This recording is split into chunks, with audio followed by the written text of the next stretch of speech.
If someone mentioned international track and field to a PlayStation 1 gamer, the first thoughts that come to mind could be finger blistering button mashing, the Great Britain athlete weirdly wearing a hood, or, if you're over a certain age, how annoyed you were with youngsters because they never played the original 80s arcade game like you did.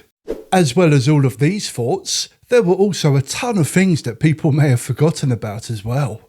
Like the pinpoint precision needed when throwing an object, or how the high jump and pole vault bars, in their own way, seem to have been able to go out of bounds, or maybe even the awesome Easter eggs Konami left hidden all around the game. But wait, what's this about an original game from the 80s? Is International Track and Field for the PlayStation 1 a remake?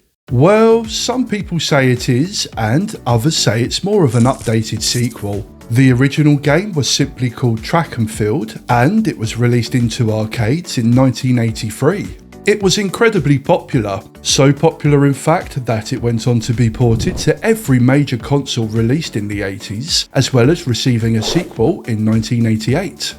The button mashing nature of the PlayStation game, as well as the mechanic used when jumping or throwing, can both be traced back to the original arcade game, and I believe these are just a couple of reasons why a lot of people consider the PlayStation version a remake. One thing that really sets International Track and Field apart from its arcade predecessor though, was the number of events that were included. Track and Field for the arcade featured 6 events for the player to take part in, whereas International Track and Field for the PlayStation featured 11. This, amongst other reasons, is why many people, including myself, consider the PlayStation version to be more of an updated sequel rather than a remake. The events themselves come in a variety of forms. Some of them are fairly easy to master, whereas others can be a little bit tricky. To make things even tougher, each event has a qualifying threshold that the player will need to beat if they want to avoid getting disqualified. To qualify when taking part in the 3 racing events, the player needs to finish each of them in under a certain time. This is pretty easy when doing, say, the 100-meter sprint or the hurdles, which both only take a few seconds, but when you're made to button mash continuously for a whole minute without stopping, like here in the 100-meter freestyle, your fingers really do feel like they've had a brutal workout. You see how knackered she looks? That is literally your fingers by the end of this event. As well as featuring 3 racing events, International Track and Field also featured 4 jumping events and 4 throwing events. Long jump, triple jump, high jump and pole vault are the 4 jumping events, and long jump amongst the lots is the most straightforward. The player needs to run to this line as fast as they can, then hold the jump button. The longer they hold the jump button for, the higher that the angle of their jump will be. Triple jump is pretty much the same, and they're honestly both pretty easy to master. However, high jump and pole vault, these were 2 events where people could really struggle. Jumping over the bars when they're both set to qualifying height isn't too hard, to be fair. The tricky part comes when you, the awesome Olympian athlete, wants to set the bars a lot higher than they really should be and go for a new world record. Once the bars have been jumped successfully on the highest heights, the player has the option to push the bars even higher, defying gravity itself. No one I knew could ever beat high jump or pole vault on their highest settings, and my cousin Hannah and I were convinced it was impossible to do back then, but I'm guessing that some of you awesome Olympian gamers out there managed to clear them both. Let us know in the comments if that sounds like something you managed to do. The final 4 events featured in International Track and Field all involved throwing something. Shot put, discus, javelin and hammer are all events that require precise control and timing. All of them except for javelin have a little arrow right here, which needs to turn orange before the action button is released. If the action button is released at the wrong time, then... So, pressing it at the right time to get the best angle is crucial. This is made a lot harder when considering that the player needs to do all of this, whilst absolutely caning their fingers from mashing the other 2 buttons to try and get the best build up.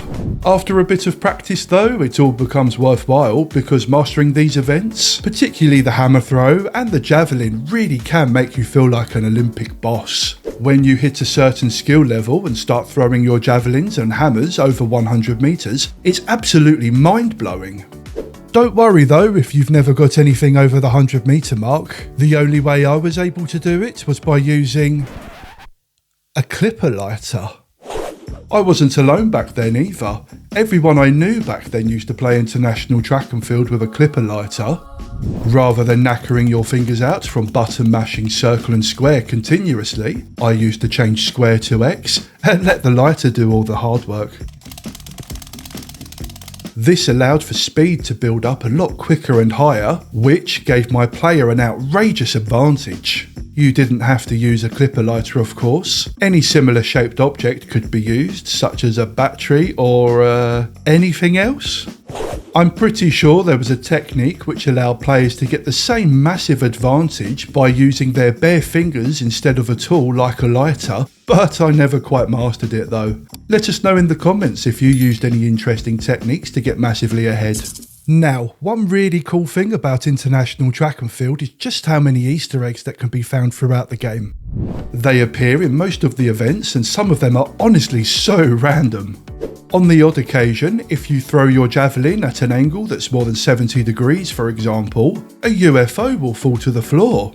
If your first two numbers match your last two numbers in long or triple jump, a cheeky little mole pops up to say hello. Hello, Jackie. If your first two numbers and last two numbers match here, a frickin' dinosaur appears in the crowd. International Track and Field wasn't the first game of its series, but it certainly was a very memorable game, particularly for those who grew up with a PlayStation in the house. Many people have fond memories playing this with friends and family members, all competing to get to the top of the podium and trying their best not to end up like this loser down here.